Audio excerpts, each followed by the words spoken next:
Marhaba mpenzi mtazamaji, shukran za dhati kwa kujumuika pamoja nasi ndani ya Mwale saa saba.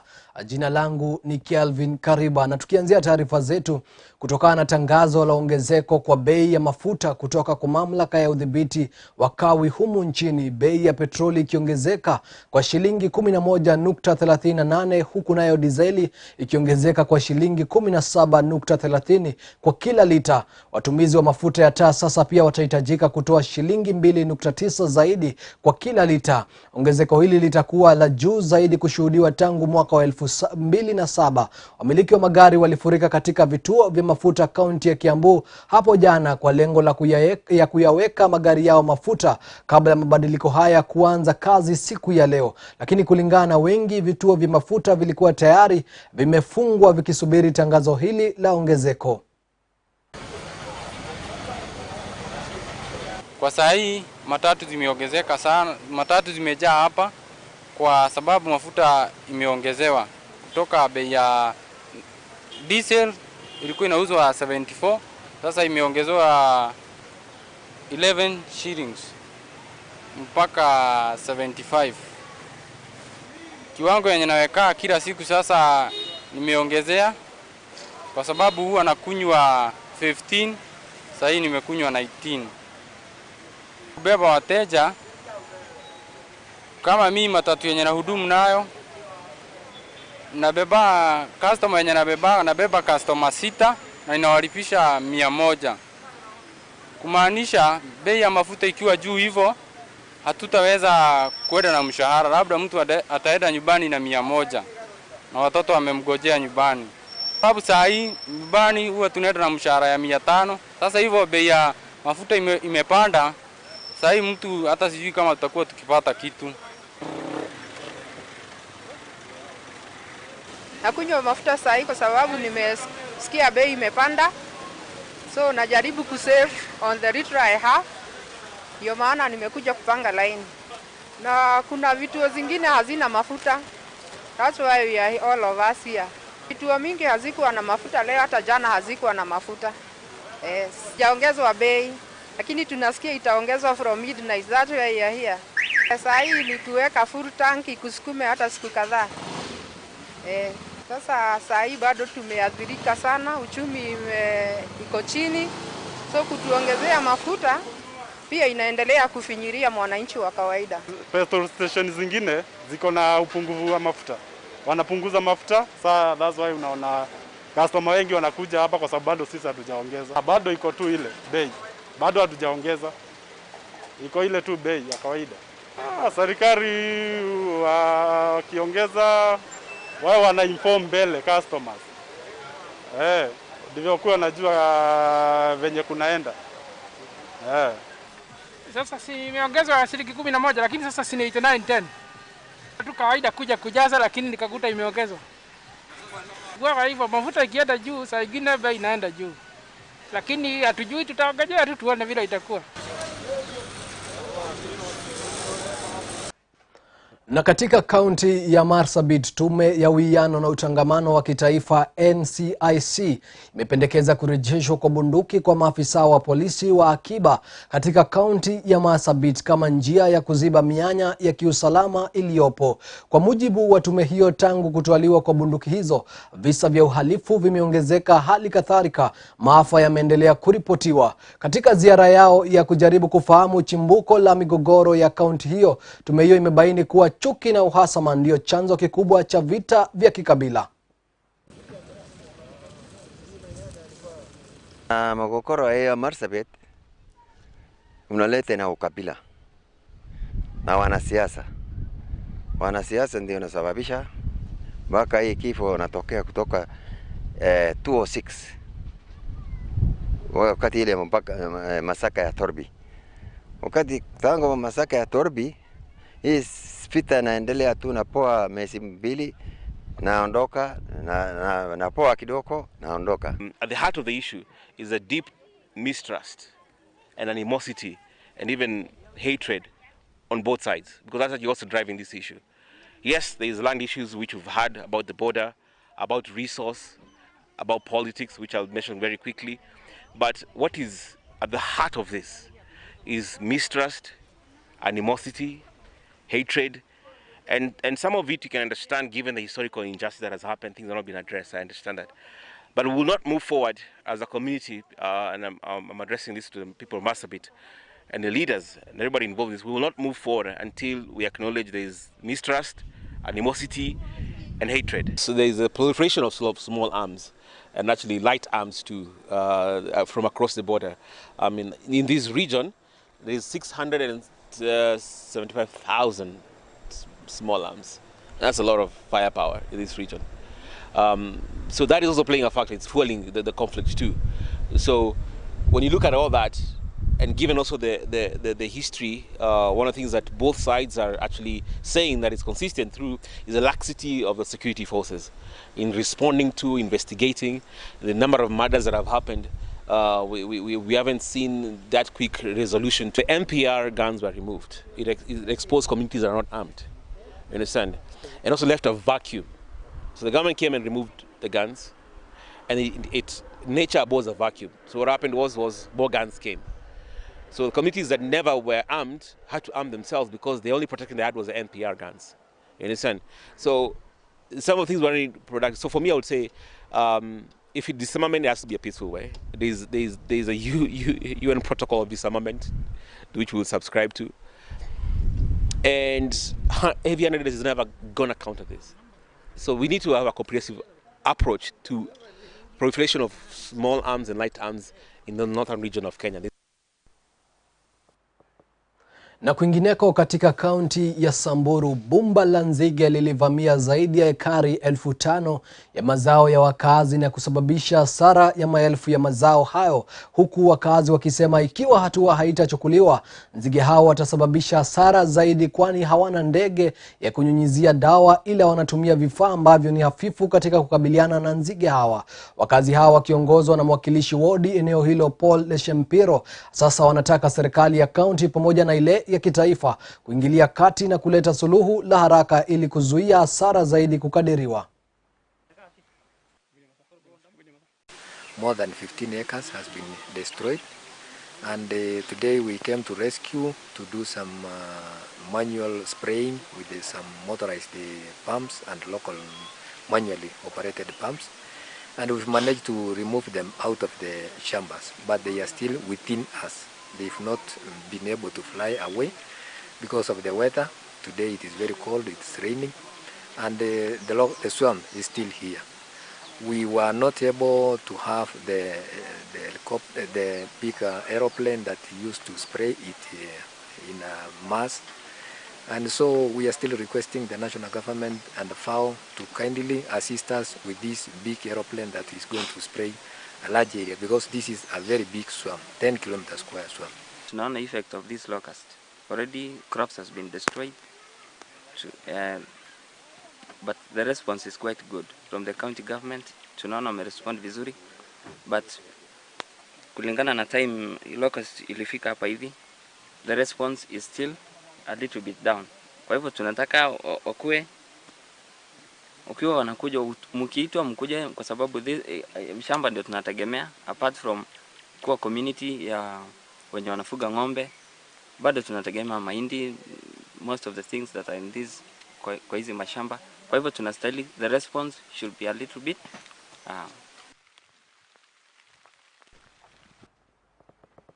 Shirika la afya na utafiti katika kanda ya Afrika almaarufu AMREF litashirikiana na kaunti 9 nchini ili kuweza kutoa msaada katika mashirika yaliyobuniwa tayari ya kukabiliana na kuenea kwa virusi vya COVID-19. Mkurugenzi mkuu katika shirika la AMREF Meshak Ndirango amesema katika baadhi ya majimbo watakuwa wakitoa msaada wa kuhakikisha idadi ya watu wanaopimwa virusi vya corona imeongezeka pamoja na kuhakikisha mikakati iliyowekwa ya kukabiliana na virusi hivi ni dhabiti. Akizungumza katika baada ya mkutano na kamati ya kushughulikia dharura za corona jimbo la Laikipia, Meshak amesema kuwa Umoja wa Bara la Europa unafadhili zoezi hili wenye gharama ya zaidi ya shilingi milioni 300 katika kaunti hizo 9. Here in Laikipia we are looking at how they can support our innovations around this area. So in terms of production of equipment and PPEs and other necessary facilities for the management of COVID. And we're also looking at increased testing because the reality is that the national testing capacity remains constrained. For instance, now it's taking us many more hours to be able to get results. And we must consider the use of the gene expert machines. The European Union is made a decision to finance AMREF, to finance 9 counties COVID-19 emergency response program through AMREF. This is worth 2.5 million euros across the 9 counties. And what you focus on is to really support the county in the foundations they have already built. So for example, in our conversations with the governor and the CC and the county CHM team, it is very clear that in Laikipia we really need to ramp up testing and build testing capabilities. We need to strengthen home-based care. We need to lift local innovations like no-touch hand washing stations that we are already seeing, and a lot of other efforts that the county has already put in place. Taarifa hiyo kutoka kaunti ya Laikipia inatupa fursa ya kumeza kopo la maji, lakini usiondoke, tunarejea na taarifa zaidi.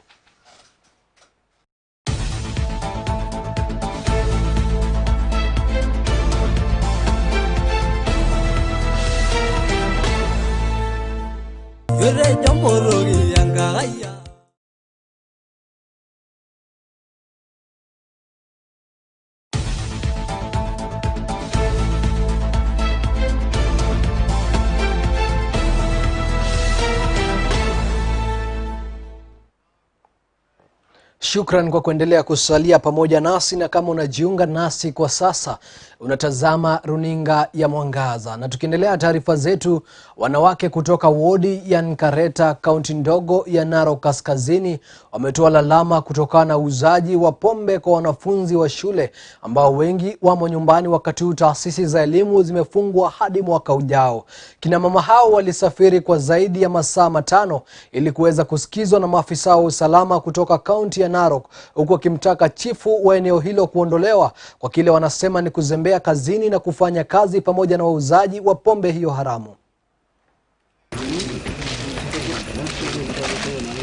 Siku ya Alhamisi tuliandamana wa mama wachache, wa mama wengi, tulienda huko tukashika pombe kwa nyumba yenye tulienda, tukashika pombe, tukalete. Chief akapigiwa simu akakuja huko kwa maandamano, akakuja akatuambia wenye wazee wenye wamewachapa nitawafanyia example.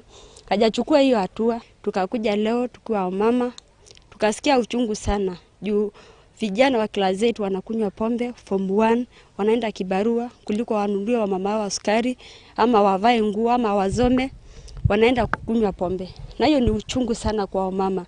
Ndio tukasema wacha twende tulilie dizi yetu akuje atushike mkono tukiwa wa mama. Tumekuja hapa juu ya shida moja mbili. Tulikuja juu ya shida ya pombe.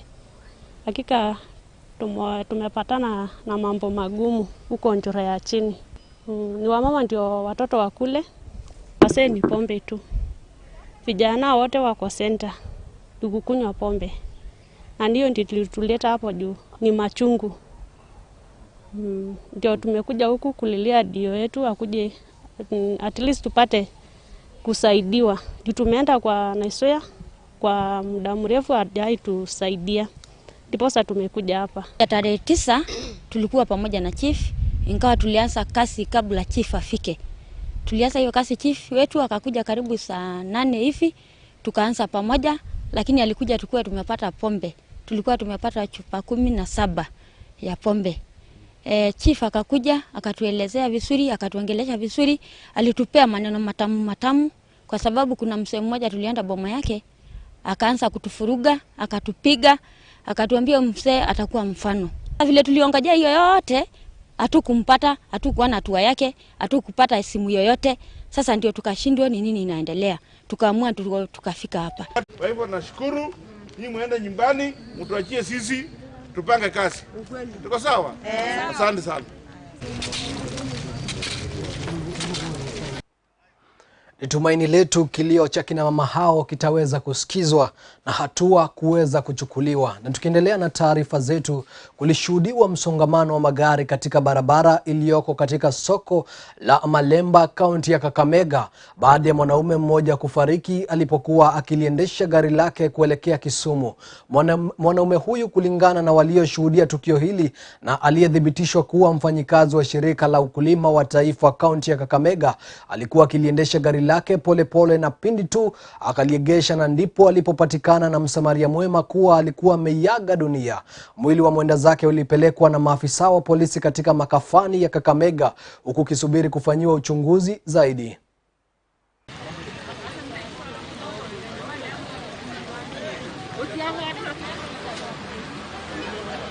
Kaita wasi wengine wawili hapo wakuja wakamwona, wakasema huyu ashadate. Sasa hatuwezi kiwa ni nini imetokea kwa hiyo mzee. Labda ni mastresi, labda ni vitu ya familia, huwezi kiwa.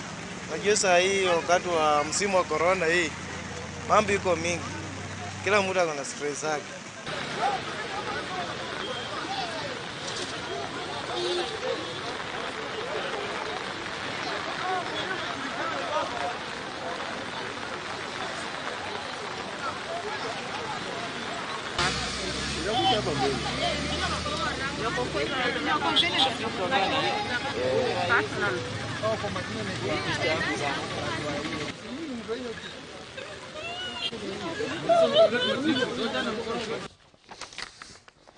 Kisa cha kuhuzunisha hicho. Tuelekee katika kaunti jirani ya Migori, ambako baadhi ya wasanii kutoka kaunti hiyo wameilaumu halmashauri ya kudhibiti masuala ya wasanii kwa kile wanasema ni kutodhibiti vyema na hivyo kuyafanya mapato yao kudidimia.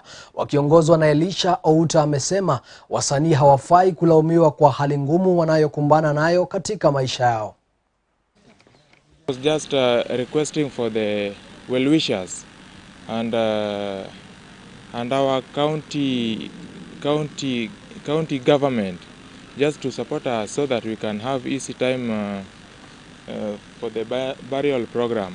On the date of burial, we are burying the body on Saturday, that is 18th, Migori County, Suna West constituency in Kopanga. Tunaomba tu serikali ya sasa, serikali ya Migori, ya county ya Migori, watufanye favor tu tufanye send off vizuri ya huu mtu wetu.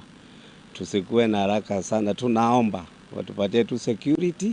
Juu Morini alikuwa mtu wa watu kama Gorko Galo au musician wote, kuna wengine baadhi yao wametoka kwa Morini wakianza bande yao. Sasa naomba tu wale watakuja wanajua sheria, lazima uvae barakoa, mkae social distance. Hata kama tutakuwa wengi, tunaomba tu kila mtu atakaa chonjo, tusikae karibu sana. COVID, everybody knows. Even if you walk in the rural areas, you will find people with masks. And they know, the administration knows, the county government is aware. We'll be able to ensure, however how much the number of the people will be in the funeral, we will ensure that as a county government there is that adherence to the law of the public health. Hii sekta yetu ya muziki, mtu anaweza imba akwe mtu maarufu katika nchi hii, but unakuta wakati atakufa hana kitu. Muziki wanga akuliwi na mwenye muziki peke yake, muziki nakuliwa na watu wengi. Unaona, unakuta muziki hapa iko kwa nini, music copyright. Wewe hiyo pesa yako, hiyo pesa ya music copyright hujawahi kula tangu uzaliwe ama tangu utoe ngoma yako, unapata kuna wengine ndio wanakula. Ya pili, kuna CD inatolewa, unapata umetoa CD yako uuze, mtu anauza shilingi 10. Unajua hiyo CD hata kusaidia, ile pesa yako ulitengeneza ile CD, ile CD zako utarudi nayo nyumbani uweke juu sasa ziendi. Ndio maana siku hizi unapata msanii anaweka kitu inaitwa launching. Unaweka pesa ya gate na CD kabisa, unapea CD bure na watu wanakata gate. Ndio hivyo unaweza pata pesa, unaona. Sasa unapata saa hii msanii ndiye ajisaidie, lazima pige show. Hii show, ukiitwa kwa show ndio unaweza pata kitu kidogo. kitu kidogo ile unaweza fanya investment nayo. Taarifa hiyo kutoka kaunti ya Migori ndiyo inayotuwekea kikomo cha Mwale saa 7 siku ya leo. Shukrani za dhati kwa wote ambao wamefanikisha taarifa hizi za Mwale saa 7.